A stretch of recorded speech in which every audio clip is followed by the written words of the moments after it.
संसार व समाज में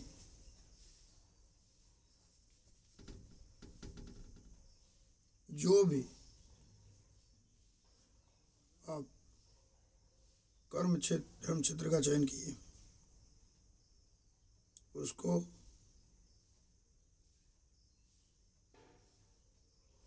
कर्म इंद्रियां ज्ञान इंद्रियां से करें, मन से कराएं, परमात्मा सात्मा को दिखाएं।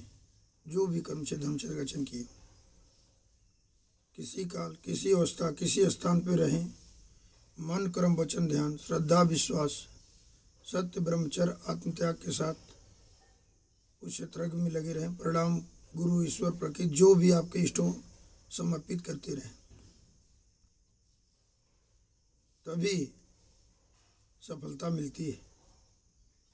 कुछ पूर्व जन्म का कर्म प्रार्थना इच्छा मनन चिंतन, तो कुछ वर्तमान में रहन सहन खान पीन संगत में किए हुए कर्म प्रार्थना इच्छा मनन चिंतन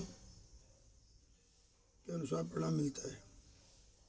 जिस तरह से जैसे पहले तो संसार व समाज में जो भी नाम पड़ा है, यदि वो है तभी नाम पड़ा है। इसके तमाम पुरुष से महापुरुष हुए, उसका खोज किए हैं, लिखे हैं।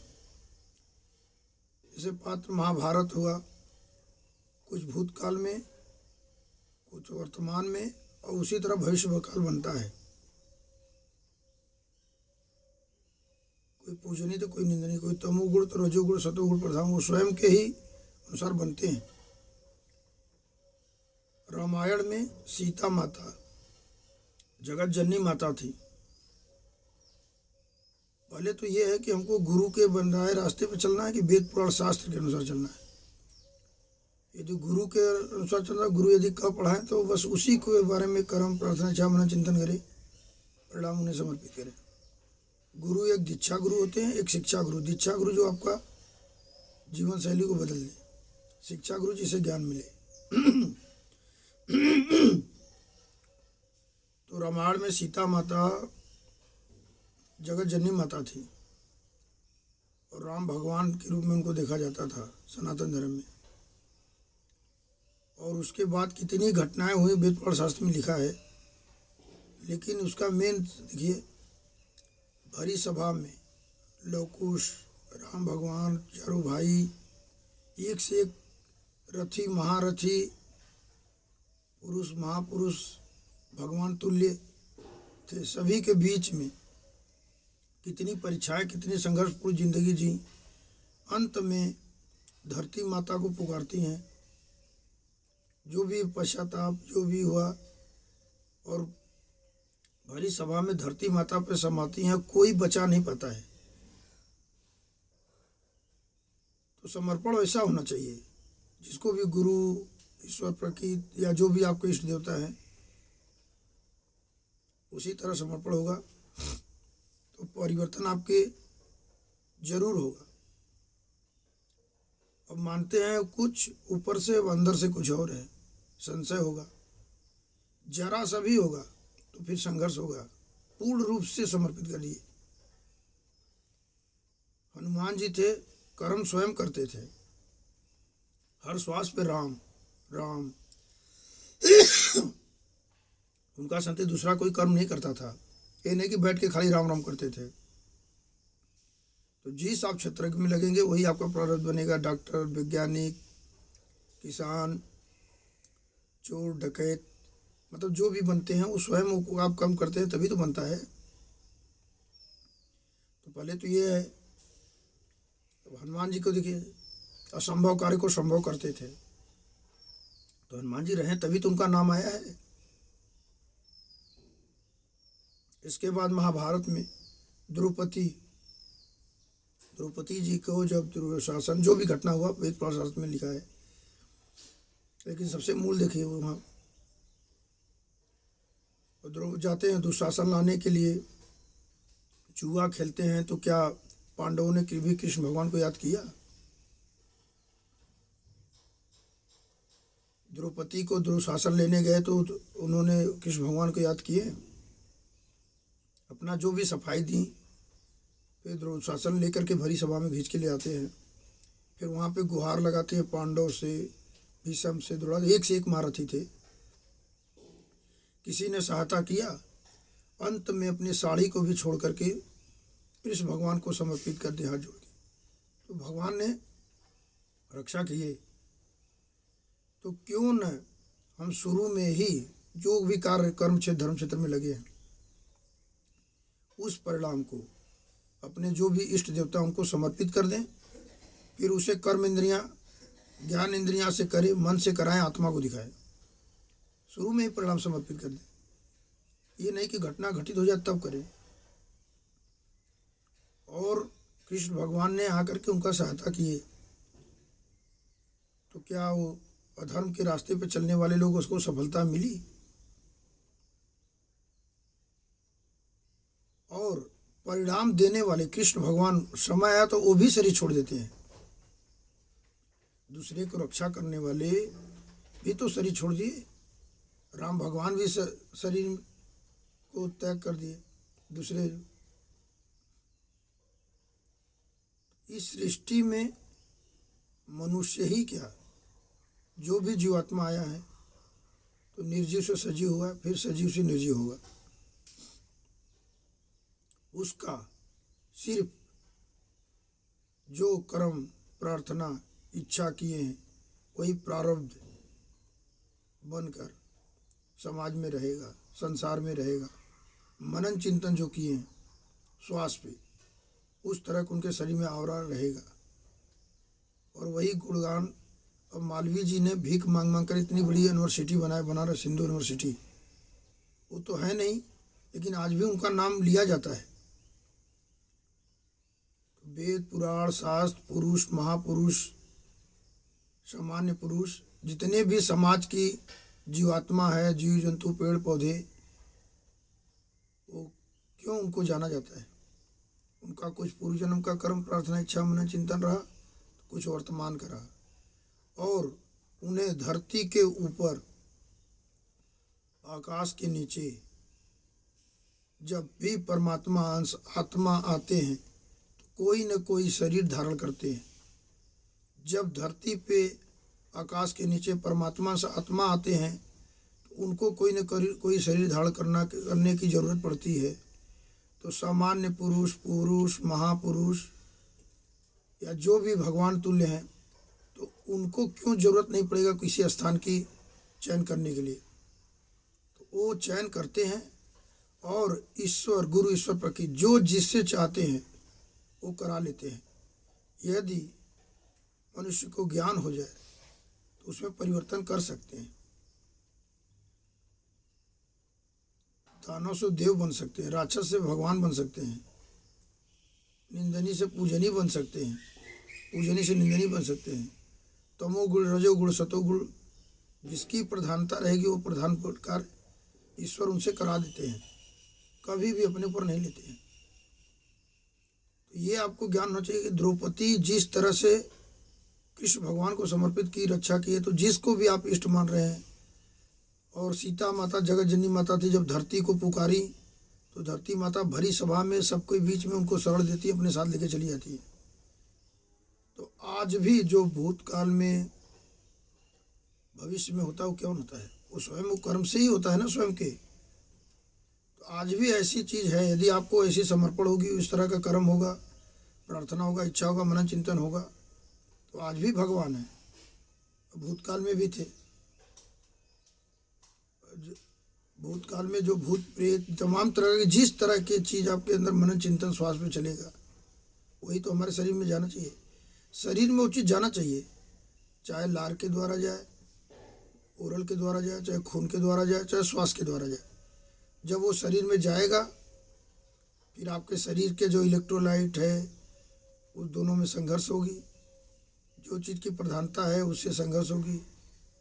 और आपको पूजनी से निंदनी, निंदनी से पूजनी, तमोगुण रजोगुण सतोगुण प्रधान बनाएगा। जिस तरह का आप समाज व संसार से ले रहे हैं शरीर के अंदर, उसी तरह का। और यदि पूर्ण रूप से आप गुरु ईश्वर प्रकृति या जो भी इष्ट देवता को समर्पित कर देंगे तो उनका सदैव आपके ऊपर कृपा बनी रहेगी। तो जो जैसे आपके साथ जुड़ेगा उसको उसी तरह का परिणाम उन्हीं की कृपा से मिलता है। माध्यम आप बनाएंगे, माध्यम गुरु ही होते हैं।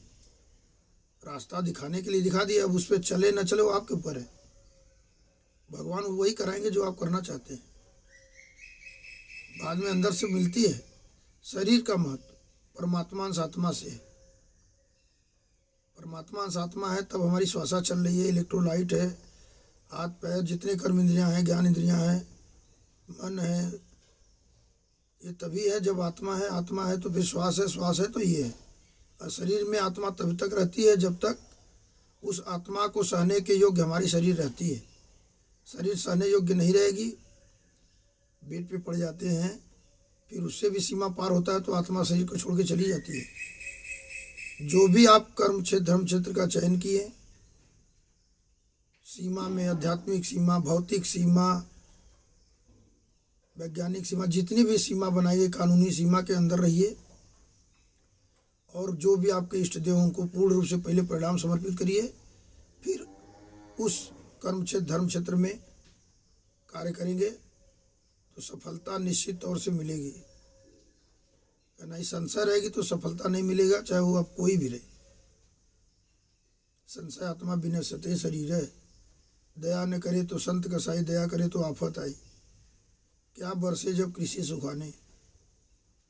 तो आपको जिस चीज़ की जब जरूरत है तो उस कार्य को तुरंत करिए। हॉस्पिटल की ज़रूरत है तो हॉस्पिटल में जाए, अध्यात्म की ज़रूरत है अध्यात्म के पास जाए, विज्ञान की ज़रूरत है विज्ञान के पास, वैज्ञानिक के पास जाइए। खेती अभी करना है तो उसको बाद में करेंगे तो नहीं हो। शरीर में अभी भूख लगी है तो 2 दिन के बाद देंगे तो हर घटना के लिए स्वयं का शरीर जिम्मेदार होता है। परिणाम गुरु ईश्वर प्रकृति या जो भी इष्ट देवता है उन्हीं की कृपा से मिलता है। तो क्यों ना हम उन्हीं को शुरू में समर्पित कर दें। यदि उनको समर्पित करेंगे और उसके बताए हुए क्षेत्र में चलेंगे तभी सफलता मिलती है ना। हम राम राम तो जप रहे हैं लेकिन श्वास में राम अंदर कितना जा रहे हैं ये डिपेंड करता है। हम गुरु की वाणी को मान तो सुन रहे हैं लेकिन उसको अंदर कितना ग्रहण कर रहे हैं, उसको अपने कर्म ज्ञान जैसे कितना कर रहे हैं। तो अपने भी अशांत होंगे, जो जुड़ा है उनको भी अशांति आएगी। जन्म है तो अंत निश्चित तौर पर होना है। मनुष्य ही क्या चाहे कोई भी जीवात्मा हो।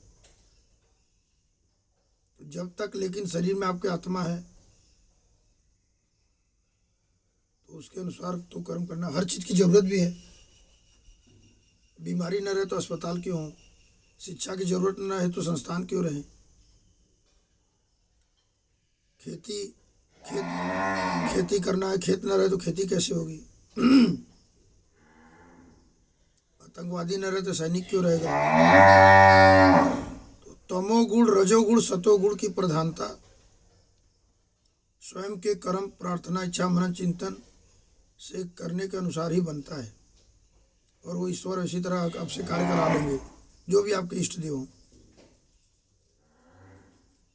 श्री स्वामी वितरागानंद सरस्वती नंगा बाबा जी के उत्तराधिकारी चेला, स्वामी परमानंद सरस्वती सोमारू बाबा जी के उत्तराधिकारी चेला, स्वामी रमेशानंद सरस्वती बोलूँगा।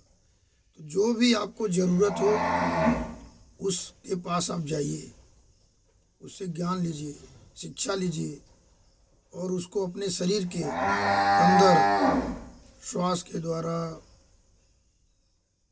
मुंह के द्वारा, ब्लड के द्वारा, जिस भी तरह जाने योग्य चीज़ हो। दवा है तो मुंह से ऐसे ही जाएगा। बुखार आया पैरासीटामॉल जपेंगे तो नहीं जाएगा। उसको आप या तो मुंह से लीजिए या खून से लीजिए या तो श्वास से लीजिए तो आ जाएगा। फिर संघर्ष होगा, सफलता मिले न मिले वो ईश्वर के हाथ में। आपकी प्रतिरोधक क्षमता सही रहेगी, सफलता मिलेगी। प्रतिरोधक क्षमता कम रहेगी, परिणाम फिर होगा। संघर्ष सबको करना होता है। सीता माता सीमा पार की तो जगत जननी माता थी, संघर्ष करना पड़ा। राम भगवान को करना पड़ा, कृष्ण भगवान को करना पड़ा। शांति के लिए कितने रास्ते अपनाए, क्या शांति आई। वेदों के ज्ञाता वेद व्यास, उन्होंने कितनी, लेकिन महाभारत हो जाती है। लेकिन यदि ज्ञान हो जाए तो यदि आदमी परिवर्तन कर ले तो महाभारत की नौबत नहीं आएगी। सीता माता जगत जननी माता का हरण नहीं होता है। तो ऐसे ऐसे जो भगवान हैं, हमारे जो इष्ट है, उनको संघर्ष करना पड़ा। ईसा मसीह हो, जो भी आपके हो इष्ट, सबकी ज़िंदगी देखिए कितनी संघर्षपूर्ण जी हैं। तो हम लोग तो आज वर्तमान के मनुष्य हैं, वो भूतकाल के थे, ऐसा किए कि आज भी हम उनको पूज रहे हैं। तो बस वही होता है कि हम जो भी है उस आप पद में, उस पद के सेवादार के रूप में बनिए, और परिणाम सदैव जो भी आपके इष्ट देव उनको समर्पित करके उस कर्म क्षेत्र धर्म क्षेत्र में लगे, तो परिणाम सदैव आपको तन मन धन से सुख शांति आनंद की प्राप्ति मिलेगी। श्री हरि ओम, श्री हरि शरणम, श्री हरि ओम गौ माता, श्री गुरु वीतराग परमानंदेश्वर महादेव, हर हर महादेव। ये जो हम YouTube पे लोड करते हैं उसको जब सुनेंगे, अमल करेंगे, तब तो परिणाम मिलेगा। संशय दम न रहे, यदि दवा की जरूरत है तो वैद्य के पास जाइए, क्योंकि संसार में सारा शरीर जितने भी हैं औषधि युक्त है। कोई अमृत रूप में औषधि लेता है तो कोई दवा रूप में लेता है, तो कोई बीमारी को निमंत्रण के लिए लेते हैं। प्रकृति का ही तो बनाया हुआ चीज़ है, जैसा ले रहे हैं वैसा उनका शरीर का प्रारब्ध बन रहा है, उसी तरह का उनका औरा रह रहा है, वो सही उनके इष्ट देवता परिणाम दे रहे हैं। फिर उसके बाद दोष ईश्वर को भगवान को नहीं देना चाहिए। परिणाम समर्पित करके आप कर तो खुद कर रहे हैं, तो फिर परिणाम भगवान को क्यों कर रहे हैं। कभी कभी घटनाएं होती हैं मजबूरी में, शौकियन दिखाने के लिए, कौन स्वयं होता है ना।